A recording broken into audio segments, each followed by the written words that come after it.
Welcome dear students, आप सभी का हमारे यूट्यूब चैनल पे स्वागत है। आज हम आपके साथ डिस्कस करेंगे थ्योरी ऑफ सप्लाई के कुछ टॉपिक्स। इन टॉपिक्स में से हम सबसे पहले कवर करेंगे कि what is the meaning of supply, supply का मीनिंग, और उसके बाद सप्लाई और स्टॉक में डिफरेंस क्या होता है, और तीसरे नंबर पे हम डिस्कस करेंगे कि सप्लाई शेड्यूल क्या होता है। तो सबसे पहले हम स्टूडेंट्स स्टार्ट करते हैं कि what is the meaning of supply. तो सप्लाई के लिए, सप्लाई को समझने के लिए स्टूडेंट्स हम एक बात आपको बताना चाहेंगे कि आपका पॉइंट ऑफ व्यू है जो वो सेलर होना चाहिए, ठीक है, सप्लाई को समझने के लिए। ठीक है, सप्लाई होती क्या है? सप्लाई बेसिकली वो क्वांटिटी है जो किसी भी कमोडिटी की वो क्वांटिटी जो प्रोड्यूसर और सेलर, ठीक है, सेल करने के लिए ऑफर करता है at a given price. Suppose करो कोई भी कमोडिटी है, मान लो एक्स कमोडिटी है, तो उसका रेट है सपोज ₹10 पर केजी, ये मान लो उसका प्राइस है। तो इस प्राइस पे सपोज करो प्रोड्यूसर के पास जितनी भी कमोडिटी है उसमें से वो 5 केजी मान लो विलिंग टू सेल है, तो सप्लाई कितनी होगी? 5 केजी। सो सप्लाई होती क्या है कि किसी भी प्राइस पे, जो भी प्राइस है, ठीक है, उस प्राइस पे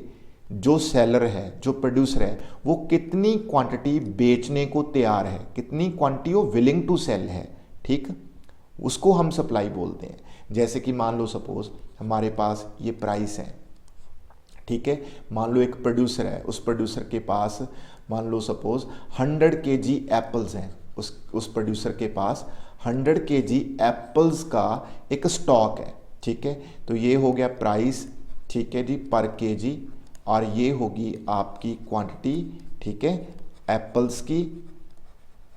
ओके, अगर प्राइस मार्केट में मान लो 50 रुपीज़ है, ठीक है, 50 रुपीज़ पर केजी है, तो हो सकता है 50 रुपीज़ पर केजी पे जो सेलर है वो अपने एप्पल्स, जो उसके पास 100 केजी एप्पल्स हैं, उसमें से सिर्फ, ठीक है, 30 केजी एप्पल्स ही सेल करना चाहता हो, तो 50 रुपी पे सप्लाई कितनी आई? 30 केजी ऑफ एप्पल्स। अगर मान लो सपोज मार्केट में रेट है 80, या मान लो सपोज 80 रुपीज़ पे वो कितने क्वांटिटी विलिंग टू सेल होगा, तो 80 रुपीज़ पे वो हो सकता है कि 100 केजी एप्पल्स में से, ठीक है, 50 KG apples willing to sell हो जाए, ठीक है। अगर जो प्राइस है सपोज करो 150 है, तो हो सकता है कि वो अपने 100 केजी एप्पल्स का जो उसके पास स्टॉक है उसमें से वो 100 KG apples willing to sell हो।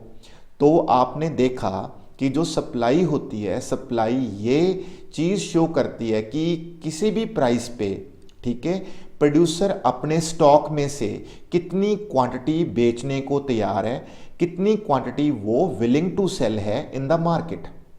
जैसे हमने देखा कि 50 रुपये पे वो 30 KG of apples willing to sell है, जब रेट 80 है, प्राइस 80 है, तो वो ज़्यादा यानी कि 50 केजी विलिंग टू सेल है, जब रेट 150 है तो वो 100 केजी विलिंग टू सेल है, ठीक है। तो हमने एक चीज़ नोटिस की कि प्राइस के बढ़ने से, ठीक है, प्राइस जैसे जैसे इंक्रीज करता है तो जो सप्लाई है वो भी क्या करती है? इंक्रीज करती है। यानी कि प्राइस और सप्लाई में एक पॉजिटिव रिलेशनशिप है। प्राइस फॉल करेगा, सप्लाई भी फॉल करेगी, ठीक है।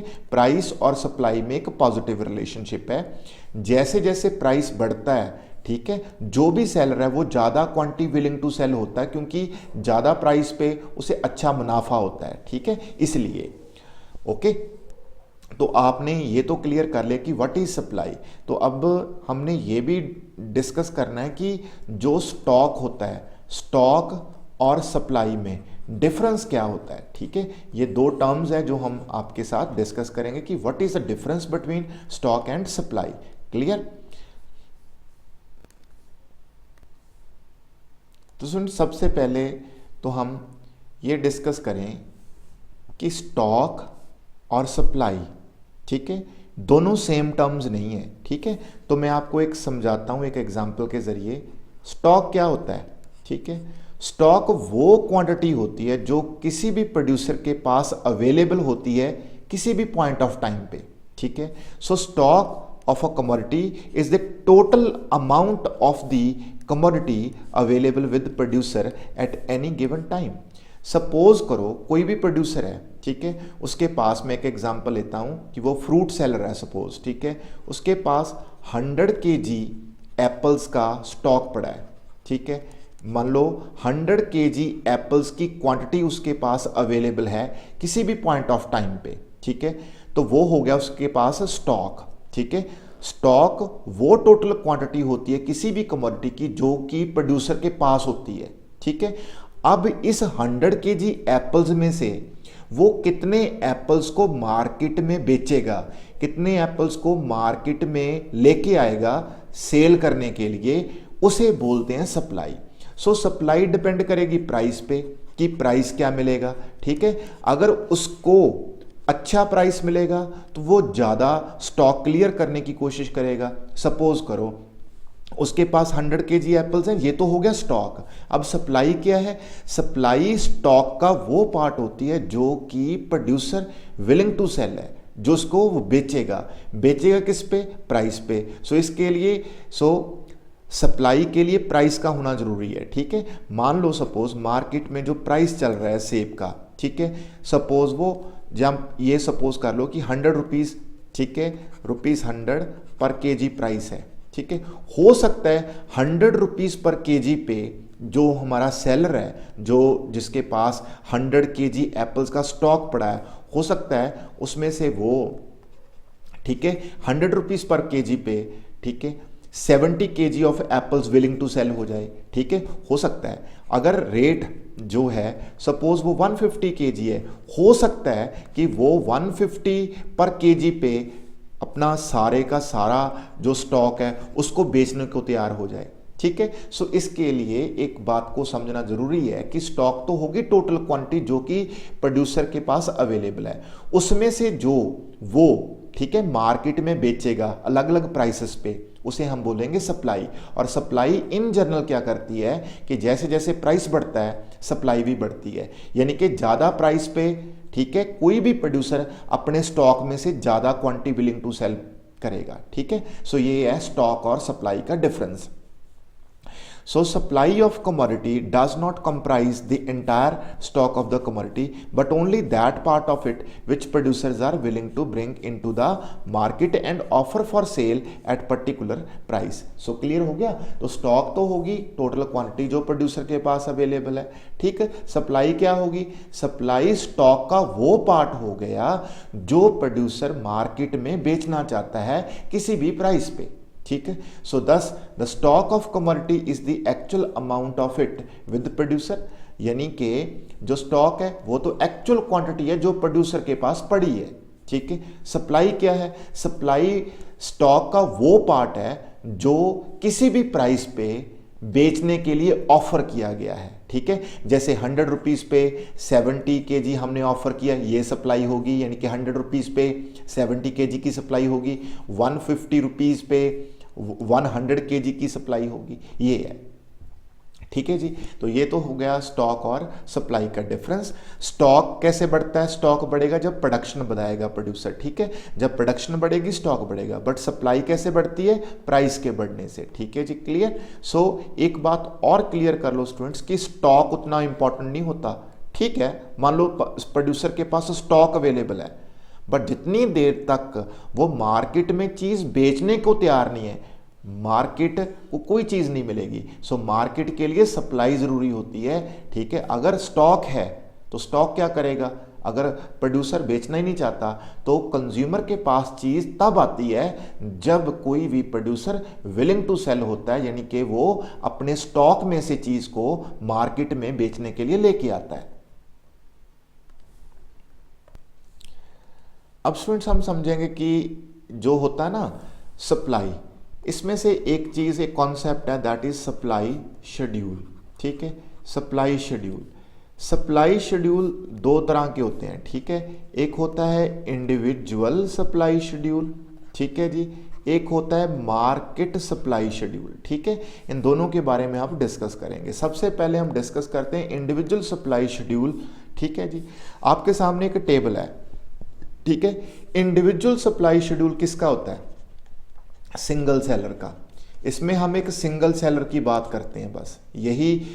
ठीक है, सप्लाई शेड्यूल बेसिकली एक टेबल होता है जो कि ये शो करता है कि वेरियस प्राइसेस पे जो सेलर है वो कितनी कितनी क्वांटिटी विलिंग टू सेल है। ठीक है, जैसे कि एक्स कमोडिटी है, हम बात कर रहे हैं एक्स कमोडिटी, ये रुपीस दे रखा है, ये प्राइस दे रखा है पर केजी। सो 10 रुपीस पर केजी पे जो वो सिंगल सेलर है। ठीक है, क्योंकि इंडिविजुअल सप्लाई में हम बात करते हैं किसी सिंगल सेलर की, किसी इंडिविजुअल सेलर की।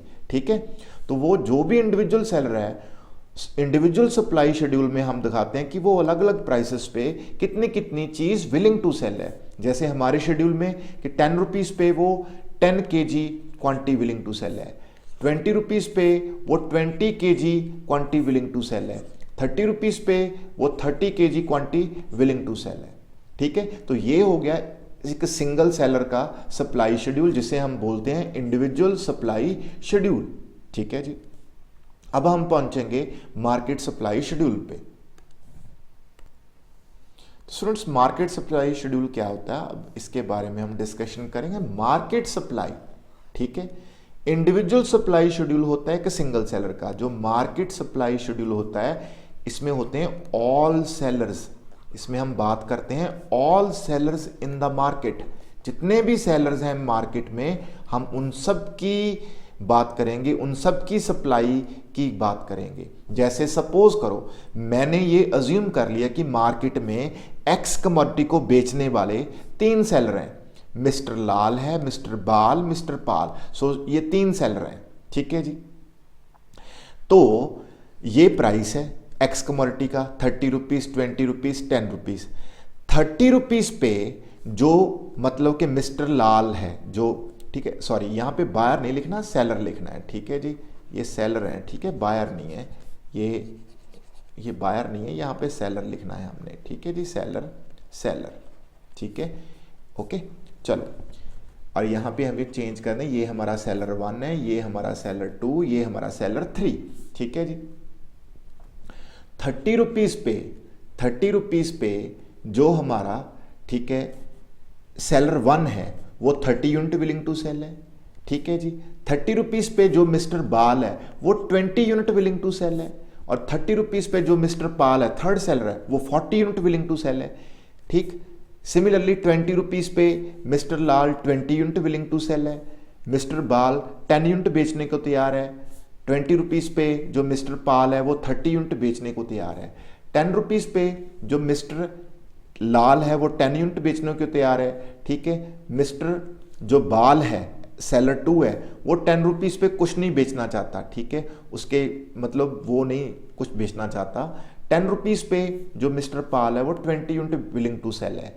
तो इन दिस वे देखो, हमने ये अज्यूम किया कि हमारी मार्केट में 3 ही सेलर हैं। ठीक है, हो जितने मर्जी सकते हैं, एन नंबर ऑफ सेलर्स भी हो सकते हैं, बट हमने अपनी एग्जांपल को सिंप्लीफाई करने के लिए 3 सेलर अज्यूम किए हैं। ठीक है, सो 30 रुपीज पे मार्केट में, ठीक है, ऑल सेलर कितनी सप्लाई कर रहे हैं? 30 यूनिट तो mister 30 unit S1 seller, 20 unit S2 के, और 40 यूनिट S3 के। ठीक है जी, तो देखो 30 प्लस 20 प्लस 40 90। तो देखो 30 रुपीज पे मार्केट में कितने यूनिट विलिंग टू सेल हैं? All sellers 90, 30 one seller, 20 second seller और 40 थर्ड सेलर, और टोटल मिल गया हमारे पास 90। सिमिलरली 20 रुपीज पे मार्केट में टोटल सप्लाई कितनी आ रही है? 60। कैसी आई? 20, 10 और 30 को प्लस करके। 10 रुपीज पे कितनी सप्लाई आई? 10 प्लस 0 प्लस 20 यानी कि 30 की सप्लाई आई। ठीक है, so in this way this is the market supply schedule. ठीक है जी, तो अब हम स्टूडेंट्स डिस्कस करेंगे सप्लाई कर्व के बारे में। ठीक है, सप्लाई कर्व।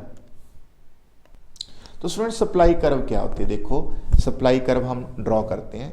सपोज करो ये है प्राइस ऑफ एक्स, ये है क्वांटिटी ऑफ एक्स। ठीक है जी, ये प्राइस है 1 2 3। 1 रुपी पे सपोज जो सेलर है वो 10 यूनिट विलिंग टू सेल है, 2 रुपीज पे वो 20 यूनिट विलिंग टू सेल है, 3 रुपी पे वो 30 यूनिट विलिंग टू सेल है। तो सप्लाई कर्व जो होती है वो क्या होती है?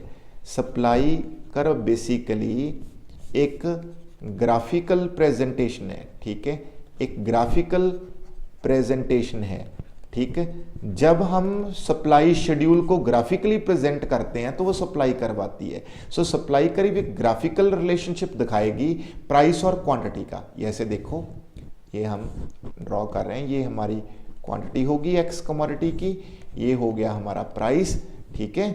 तो प्राइस 1 हो गया, 2 हो गया, 3 हो गया, 1 2 3, ठीक है। ये क्वांटिटी होगी 10 होगी, 20 होगी, 30 होगी।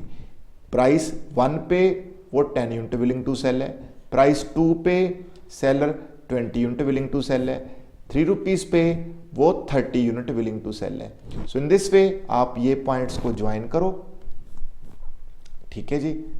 तो ज्वाइन करोगे तो आपके पास ये जो आ रही है ये सप्लाई कर्व है एक्स कमोडिटी की, ठीक है। अब नोटिस करो कि जो सप्लाई कर्व है ये है पॉजिटिवली स्लोप, ठीक है। पॉजिटिवली स्लोप्ड सप्लाई कर्व का मतलब ये है कि जो सप्लाई कर्व है वो प्राइस और क्वांटिटी का जो रिलेशनशिप है वो पॉजिटिव रिलेशनशिप शो करती है। There is a positive relationship between price and the quantity supplied, क्योंकि ज्यादा प्राइस पे जो प्रोड्यूसर है वो ज्यादा क्वांटिटी विलिंग टू सेल होगा, क्योंकि ज्यादा प्राइस पे ज्यादा क्वांटिटी सेल करके उसको ज्यादा प्रॉफिट मिलेगा, उसका प्रॉफिट मैक्सिमाइजेशन होगा, दैट्स व्हाई, ठीक है। तो उसके बाद स्टूडेंट्स एक होती है मार्केट सप्लाई कर्व, ठीक है। तो मार्केट सप्लाई कर्व भी हम आपको ड्रॉ करके दिखाते हैं, ठीक है। तो स्टूडेंट्स मार्केट सप्लाई देखो क्या होती है, ठीक है। मार्केट सप्लाई ड्रॉ करके दिखाते हैं, ठीक है।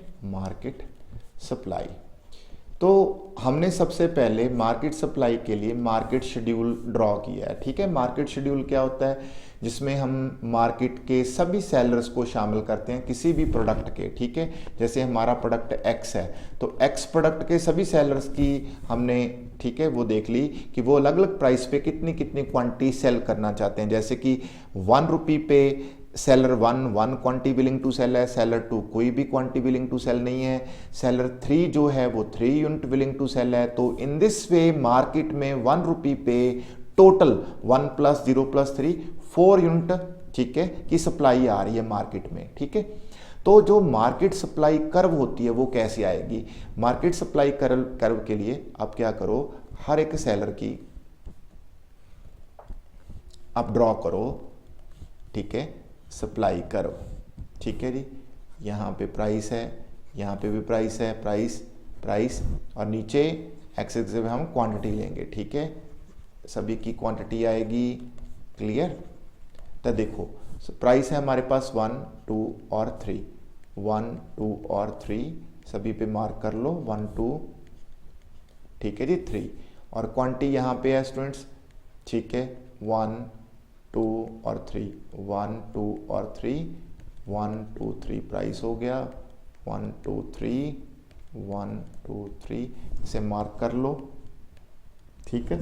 इसकी क्वांटिटी है जी 1 2 3 4 तक, और इसकी है जी 1 2 3 4 5, 1 2 3 4 5, यहाँ पे हम ले लेंगे, ठीक है जी, 4 देन 8 देन 12, ठीक है जी।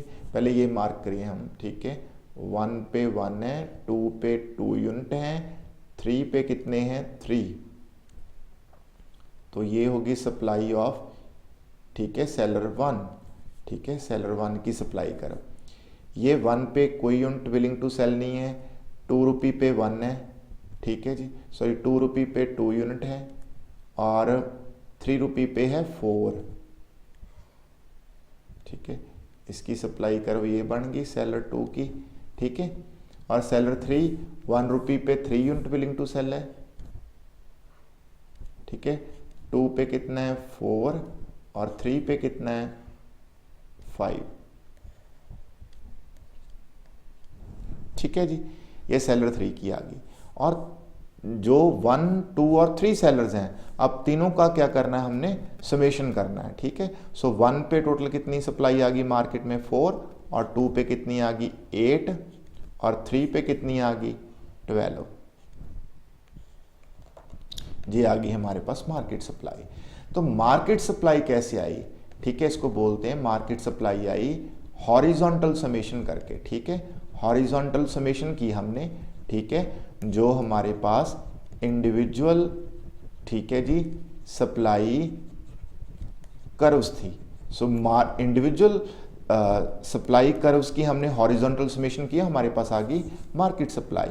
और मार्केट सप्लाई भी हमारी एज यूजुअल जैसे इंडिविजुअल सप्लाई कर्व है वैसे ये भी क्या है, पॉजिटिवली स्लोप्ड है, ठीक है जी।